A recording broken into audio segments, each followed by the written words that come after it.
seguinte a palavra de Deus: vão e diga aos discípulos dele e a Pedro: ele está indo adiante de vocês para a Galileia. Lá vocês o verão, como ele lhes disse. Amém? Feche seus olhos. Senhor, nesta hora, Deus, nós queremos te pedir para que tu possas ministrar aos nossos corações. Nosso desejo, Pai querido, é que tu possas tratar com cada uma dessas vidas que adentraram por essas portas. Pessoas essas que talvez chegaram aqui com a maquiagem, tentando camuflar sua tristeza, sua dor. Pessoas que puseram uma máscara para tentar ocultar, bem como também esconder tudo aquilo que está passando e vivendo esses dias. Não deixa, Senhor, que saiamos daqui confundidos. Não deixa que saiamos daqui sem nos alimentarmos. Mas acima de tudo, não deixa que essa palavra seja roubada dos nossos corações. Nós outorgamos autoridade a Ti, ó Espírito Santo, para que nesta hora Tu abras as comportas dos nossos corações. Te pedimos, ó Deus, para que a Tua mensagem seja audível. Repreendemos todo demônio do mal que queira porventura atrapalhar a Tua intervenção nesta noite. Que nada, cansaço, problemas, sono, ansiedade, nem tampouco a pessoa que esteja do nosso lado, impeça que seja entregue aquilo que o Senhor quer falar conosco nesta noite, em nome de Jesus. Você pode aplaudir ao Senhor por isso? Primeira verdade que eu quero ministrar ao seu coração nesta noite é que Deus não irá desistir da sua vida. Amém? Deus não irá desistir da sua vida. Vivemos dias conturbados.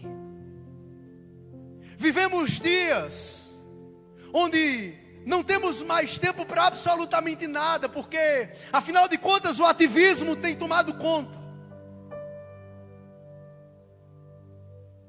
Às vezes, queridos, estamos no automático, e Deus está ministrando ao nosso coração, e o nosso ouvido já não está mais audível, o nosso coração já não consegue mais compreender as ministrações do Espírito Santo sobre a nossa vida. Às vezes estamos tão cheios de tantas coisas que não deveríamos estar, que não temos espaço para Papai do Céu entrar e fazer morada em nosso coração. E às vezes começamos a nos envolver com tantas coisas, com tantas pessoas. Às vezes estamos tão empenhados em projetos, em atividades,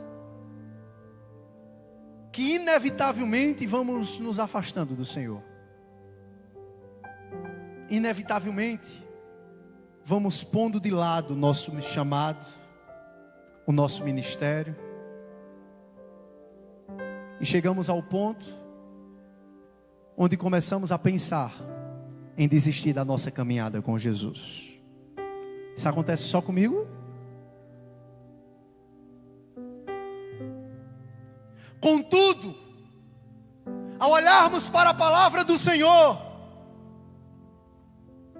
nós chegamos indiscutivelmente a uma conclusão: Deus não abre mão da nossa vida. Chegamos a uma conclusão: Deus não desiste do direito que Ele tem de nos ter para si. Ao estudarmos a palavra de Deus, entendemos que Deus em momento algum abdicará do seu amor por nós. Ele sempre marcará um encontro, Ele sempre estará em nosso encalço, Ele sempre nos encontrará nas curvas da vida. Glória seja dada ao Senhor Jesus. Pedro, melhor do que ninguém, nos revela estas verdades. Se formos fazer um levantamento panorâmico sobre a vida de Pedro, através dos evangelhos nós iremos perceber que Marcos capítulo 16 vai nos dizer que ele era filho de Jonas. Um outro evangelista também vai nos dizer que ele era natural de Betsaida, que ele residia em Cafarnaum, às margens do mar da Galileia, que tinha como profissão pescador, que tinha como irmão André. Não é difícil encontrarmos lugares onde percebemos que havia uma grande intimidade entre ele e Jesus.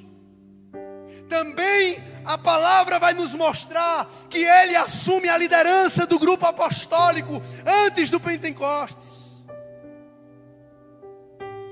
Mas queridos, mesmo com tudo isso, Pedro era um homem de profundas contradições. Pedro era um homem de grandes ambiguidades em sua vida. A título de exemplo, podemos citar Lucas capítulo 5, onde você vai perceber uma incredulidade gigantesca, mas ao mesmo tempo, um grande quebrantamento. Quando chegamos em Mateus capítulo 16, nós iremos perceber Pedro proclamando que Jesus é o Cristo, fazendo uma grande afirmação, mas ao mesmo tempo, ele também apresenta uma grande covardia. Pedro era um homem de profundas contradições. Notamos ainda que ele nega Jesus, mas com a mesma velocidade, ele se arrepende. Sabe, queridos, quando eu comecei a preparar essa mensagem, eu comecei a olhar para mim mesmo. Eu comecei a enxergar a minha própria vida. Porque muitas vezes nós também somos assim. Subimos o Monte Everest na adoração. E na mesma hora, conseguimos chegar no lugar mais baixo das profundezas da terra. Só acontece comigo isso. João capítulo 21, o último capítulo do Evangelho, nós iremos ver que ele foge. Porque, pastor Marcos, quando ele diz, vou pescar, na realidade, isso significa, eu estou abandonando meu apostolado. Quando ele diz, vou pescar, ele está dizendo em outras palavras, eu estou voltando à minha vida antiga que eu abandonei. Porque Jesus, o chamado foi específico. Você vai ser pescador de quê? E por que ele agora queria voltar a ser pescador de peixe? Então ele é apostata da fé. Mas no mesmo capítulo, a partir do versículo 15, quando Jesus aparece para ele, ele diz, Senhor, eu te amo. Você pode aplaudir ao Senhor por isso? Senhor, eu te amo. Nos versículos iniciais do capítulo 21, ele diz, acabou, vou voltar a ser quem eu era. Quantas e quantas vezes nós também pensamos em fazer isso? Voltar ao Armando antigo, voltar ao João, o José, o Pedro, o Barnabé. Mas Deus não desiste de nos ter para Ele. Deus não desiste da nossa vida. Mesmo que desistamos, como Jonas desistiu, Ele vai ao nosso encontro e vai dizer, mude a rota, porque o seu caminho nunca, jamais será esse. Não tente relutar contra os planos e desígnios de Deus. Não tente andar na contramão daquilo que já está pré-definido na agenda celestial. E eu comecei a me perguntar, sabe? Tá, entendemos que Pedro é um homem de contradições. Mas eu comecei a me questionar por que Pedro caiu. Eu comecei a me perguntar quais foram as causas que levaram Pedro à queda. Precisamos nos questionar para não cometermos, queridos, os mesmos erros. Sim ou não? Porque, peraí, se a minha vida está parecendo muito com a de Pedro, então eu preciso avançar um pouquinho, entender o que aconteceu e aplicar em minha vida, para que eu não cometa o mesmo erro. E eu cheguei à conclusão de que, em primeiro lugar, a primeira causa da queda de Pedro foi a exagerada confiança em si mesmo. Amém? Diga comigo, exagerada confiança em si mesmo. Pedro, ele confiava demais em si. Pastor, por que o senhor está dizendo isso? Porque é só você olhar para Mateus capítulo 26, versículo 35. A palavra vai nos dizer: disse-lhe Pedro, ainda que me seja necessário morrer contigo, de modo nenhum te negarei. Como assim? Por que disse isso? Porque ele confiava demais em si mesmo. Às vezes estamos como Pedro, queridos. Às vezes estamos como Pedro, confiando demais em nós mesmos. Achamos que somos o top, o melhor, que estamos em outro nível, em outro patamar, que somos acima da média, que todos podem fazer, mas você sempre vai fazer melhor. Às vezes confiamos demais em nós mesmos. E o coração do homem, ele é enganoso. A primeira causa da queda de Pedro foi essa. E eu queria que você fechasse os seus olhos e que você fizesse agora uma avaliação introspectiva. Como é que você está nessa área? Você é uma pessoa que reconhece suas incapacidades, suas imperfeições, suas fragilidades, seus medos, suas incertezas? Ou você é aquela pessoa, sabe, que sempre está certo, que nunca escuta conselhos, que sempre é o outro que está errado, que você tem uma visão diferenciada de Deus? Não confie em si mesmo. Marcos capítulo 14, versículo 31.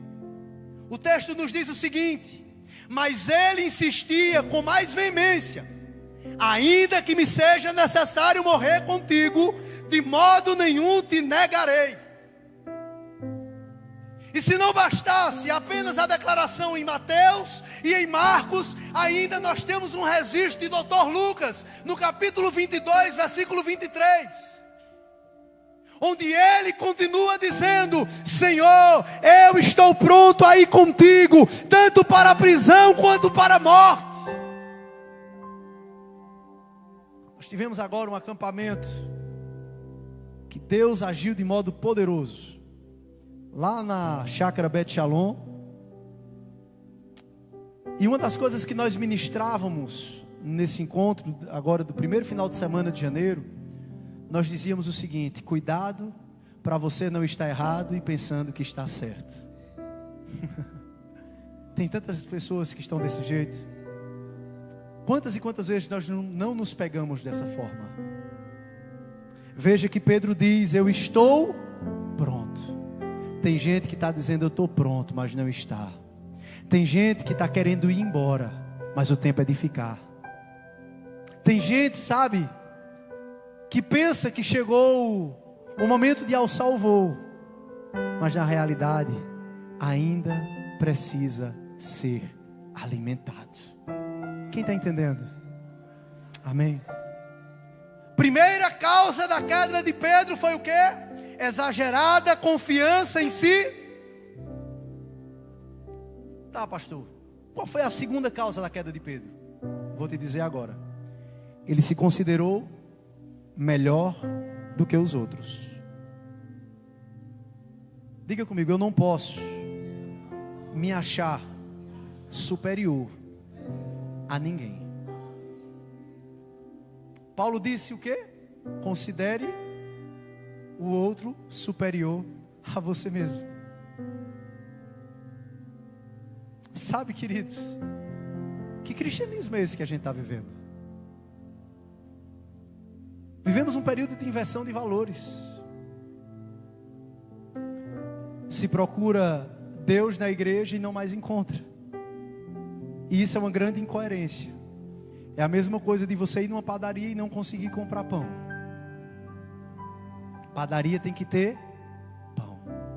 Igreja tem que ter a presença de Deus. Aleluia. Pedro, ele considerava-se superior aos outros. Marcos vai registrar isso. Capítulo 14, versículo 29. Disse-lhe Pedro: ainda que todos se escandalizem, eu jamais me escandalizarei.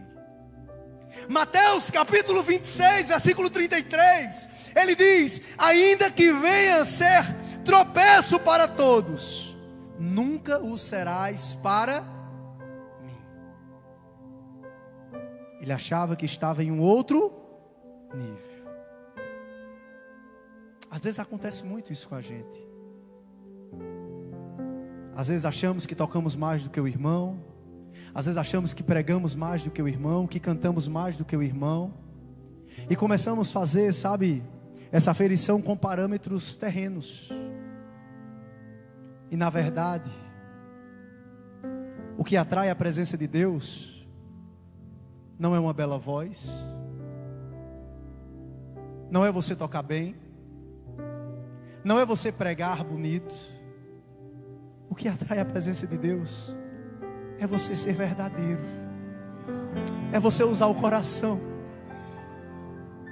Porque Deus, Ele está mais interessado naquilo que somos do que naquilo que fazemos. A vida com Deus precede o trabalho para Deus. Não adianta nada você ter grandes dons, talentos e habilidades e não ter vida. Eu conheço pessoas que cantam muito, mas infelizmente não dá para participar de nada, porque onde chega é problema. Vocês também conhecem pessoas assim? Tem um talento maravilhoso, mas aí tem outro irmão ali, que a banda está cantando em ré, ele está cantando em fá sustenido maior, com sétima diminuta aumentada. Mas quando ele pega no microfone, a igreja sente a presença de Deus. Ele não sabe falar, ele não sabe pregar, ele não sabe ler, mas ele usa a verdade. Amém, queridos? É isso o que a igreja está precisando nos dias atuais. É de verdade na adoração, é de verdade na comunhão, é de verdade no nosso relacionamento com Deus. Deixe de achar que você é melhor do que os outros. Porque no momento que a arrogância, a soberba subir para o teu coração, a unção que Deus te deu, Ele também tira. Pedro estava dizendo: olha, Jesus, os teus discípulos não são tão confiáveis como eu. Você lê, você vai perceber que era isso que ele dizia. Sabe o que era que Pedro dizia? Olha, Jesus, a corda não vai roer do meu lado. Pedro olhava para Jesus e dizia: olha, Jesus, vão todos te decepcionar, mas eu não irei. dizia: eu aguento a parada, eu não sou homem de fraquejar. Ele dizia: pode contar comigo para o que der e vier, quando todos eles se acovardarem. E o que foi que aconteceu? Aquele que mais falava foi aquele que disse: esse aí, conheço não. Você andava com ele? Eu? Com esse? Você era o discípulo? Eu? De jeito nenhum. Estamos cansados de tantos discursos. O que a gente quer é de fato a prática. Adianta alguma coisa eu chegar aqui como eu cheguei, honrar meu pastor Marcos e dizer: eu tenho ele como um pai espiritual, e por trás não sei o que eu sou na presença? Adianta? Quando o senhor vai lá na frente do meu pai, o que é que eu digo ao senhor? O que é que eu digo? O que é que eu digo, irmão Mazé? Quando eu estou com qualquer pessoa, o que é que eu digo? O senhor já me deu algum dinheiro para eu fazer isso? A senhora já me deu? Não. Entende? Seja na ausência o que também você é na presença, e vice-versa. Precisamos de integridade. Estamos iniciando 2024, e uma das coisas que precisamos lutar é para retirar as máscaras. Uma das nossas prioridades tem que ser mudar a nossa vida, abandonar a hipocrisia e ser de verdade, porque os que são de mentira irão ficar quando ele voltar. Amém? A Bíblia diz que a soberba precede o quê? A ruína. Tá, pastor. O senhor já falou agora sobre as causas da queda de Pedro. Quem lembra o que foi a primeira? Exagerada confiança em si mesmo. Segundo foi o quê? Se considerar superior, melhor do que o outro. Tá, essas foram as causas da queda, da ruína. Mas Pedro foi restaurado, sim ou não? Talvez você esteja se perguntando como eu me perguntei: e o que foi que levou ele a ser restaurado? Quais foram as causas da restauração de Pedro? Primeiro lugar, primeira causa foi o olhar compassivo e misericordioso de Jesus. Você pode aplaudir a Deus por isso? Você pode abrir sua boca e dizer: glória a Deus, aleluia, maravilhoso, soberano. Si maior. Ele não desiste de você, Ele se importa com você, Ele compreende seu caminhar. Você não vai ver. Ele não desiste de você, Ele se importa com você.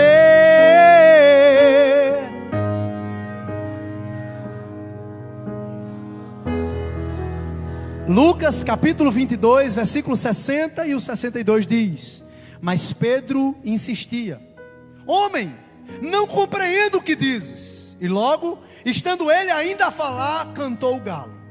Então, voltando-se, o Senhor fixou os olhos em Pedro, e Pedro se lembrou da palavra do Senhor, como lhe dissera: hoje 3 vezes me negarás antes de cantar o galo. Então Pedro, saindo dali, chorou amargamente. Qual foi a causa da restauração de Pedro? O olhar.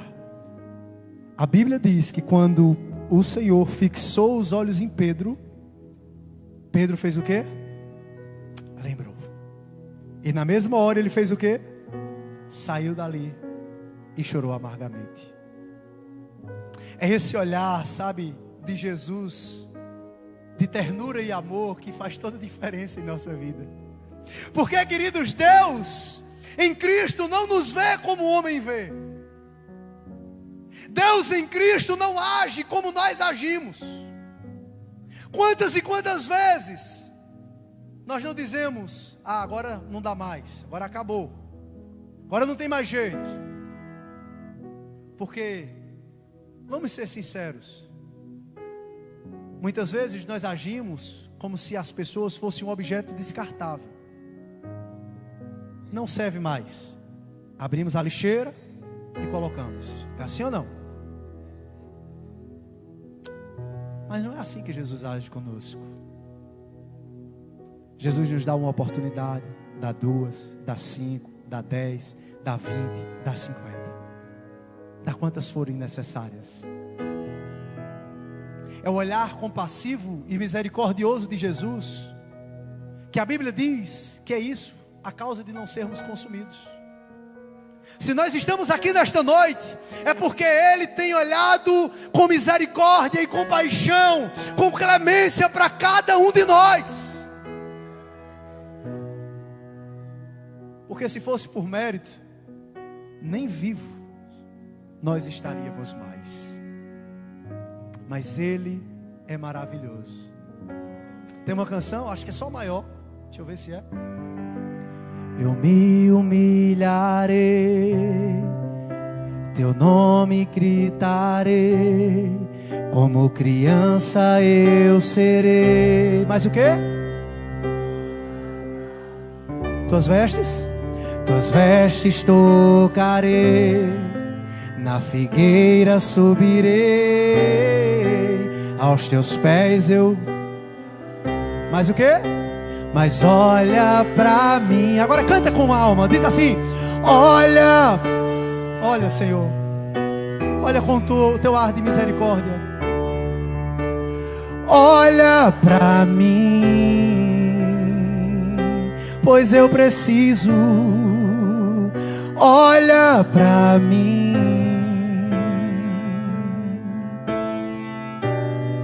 pois eu preciso do teu olhar. Só quem precisa do olhar de Jesus, diga assim: eu farei o que for preciso, eu farei o que for.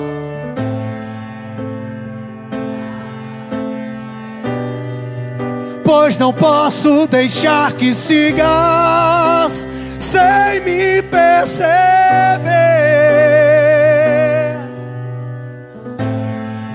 Só eu sei do que eu preciso, e eu preciso do teu olhar, do teu olhar, do teu olhar.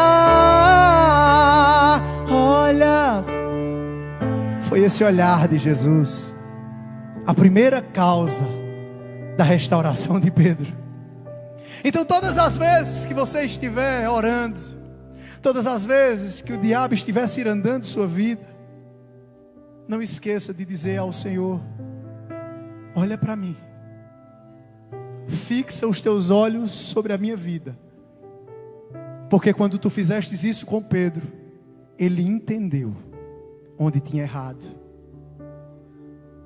Ele teve a consciência de que estava completamente fora da rota dos céus. Amém, queridos? Segunda e última, para a gente finalizar, verdade que nós aprendemos como causa da restauração de Pedro, foi a procura de Jesus. Como assim, pastor? Marcos capítulo 16, versículo 7, foi o nosso texto áureo.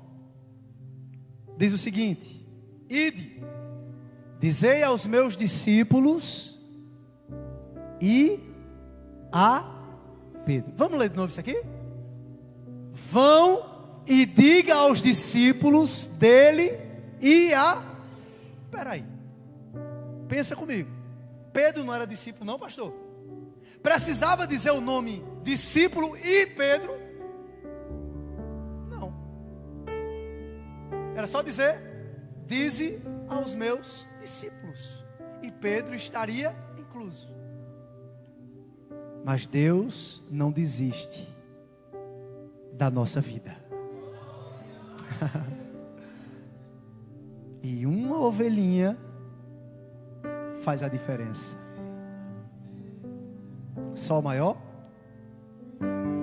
Eram 100 ovelhas juntas num aprisco. Eram 100 ovelhas.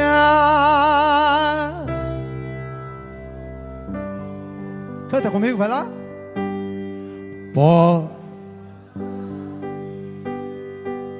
Ao contá-las todas, estava faltando Pedro, e triste chorou. E o que foi? E as 99. Você pode cantar mais bonito para Jesus. Ir pelas montanhas.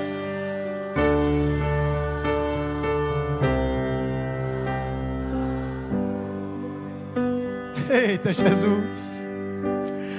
Aleluia. Glória, glória, glória a Deus. Curou suas feridas, curou seus ombros e ao redil voltou. Você entendeu agora o que foi que aconteceu com a vida de Pedro? Jesus entendeu que não podia encerrar o livro de João sem primeiro resolver a pendência com Pedro. Pedro tinha abandonado, Pedro tinha negado, Pedro tinha voltado à vida antiga. Mas Jesus tinha um plano.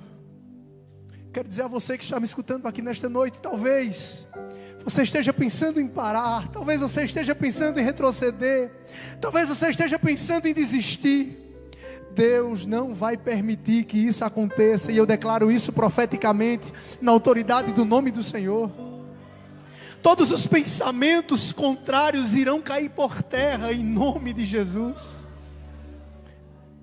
Você pode estar gemendo, com frio, com medo, Ele vai te buscar e colocar nos seus braços. Aplauda esse Deus maravilhoso. Jesus não desiste de Pedro. Pedro desistiu de Jesus. Pedro desistiu de ser apóstolo. Mas Jesus não desistiu de Pedro. Jesus restaurou Pedro. E não apenas o restaurou e colocou ele num banco, pastor. Restaurou e disse: vem cá, filho, porque a partir de hoje você vai apacentar a ovelha. Ei, meu filho, vem cá, porque eu vou restaurar a sua mente, eu vou restaurar a sua memória, eu vou restaurar os seus sentimentos, eu vou restaurar a sua vida, eu vou restaurar o seu ministério. Agora você vai ser um grande líder, agora você vai orar, agora você vai lá e Pentecostes vai ser um divisor de águas em sua vida. Agora você vai ser cheio do Espírito Santo. Agora eu vou fazer de você um pregador dentro da igreja apostólica. Erga suas mãos assim. Eu quero profetizar na autoridade da palavra que você vai ser restaurado. Eu não sei como está a sua vida e talvez nem a pessoa que está do seu lado ou as pessoas da sua família saibam. Mas talvez você esteja como Pedro. Você já caiu. Talvez você esteja como Pedro, sabe? Todo destruído, só os cacos. Mas Deus te trouxe aqui nesta noite para restaurar você. Deus te trouxe aqui nesta noite para liberar essa palavra profética em sua vida e dizer: assim como eu restaurei Pedro, eu vou restaurar você. Talvez você esteja com vergonha. Talvez você diga: mas meu nome já foi para a lama. Mas eu não tenho mais reputação. Mas a minha empresa já decretou falência. Mas não tem mais jeito. Mas não tem mais saída. Mas não tem mais solução. Porque afinal de contas todos os meus recursos acabaram. Mas eu quero dizer a você: quando os recursos da terra acabam, ainda no céu tem abundância. Porque a bênção pode cessar, mas o provedor, ele continua inalterado, imutável, e ainda continua no seu trono de glória, governando todas as coisas com poder e majestade. Não existe causa difícil demais que Ele não possa resolver. Não existe problema grande demais que Ele não possa solucionar. Ele está no controle de todas as coisas. Dó maior para a gente encerrar. Vamos ficar de pé? Aleluia. Onde está aquele brilho dos teus olhos? Seu sorriso não está mais como antes. O amor se esfriou, cresceu o ódio, mi menor, e te aprisionou sem dar nenhuma chance. Deus ainda não te esqueceu. Hoje, aleluia, tudo que Ele te prometeu se cumprirá. Canta comigo, vai lá. Se a tribulação te derrubou, Deus não é o culpado não. Como antes, sempre esteve do seu lado. Deus está contigo e Ele está agindo, ninguém pode impedir. Quando Ele está na frente, todo mal tem que sair. É só pedir com fé que já é garantido.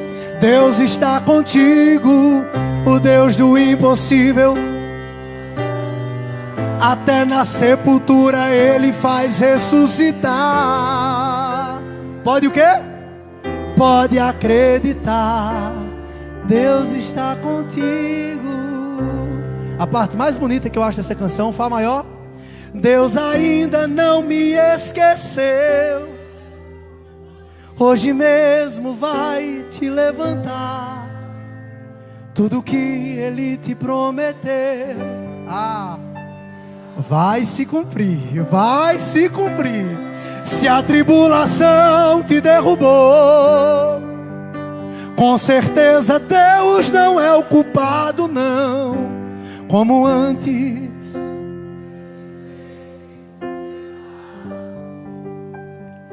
Deus está comigo. Aplauda ao Senhor Jesus. Que Deus abençoe, que Deus derrame da sua graça.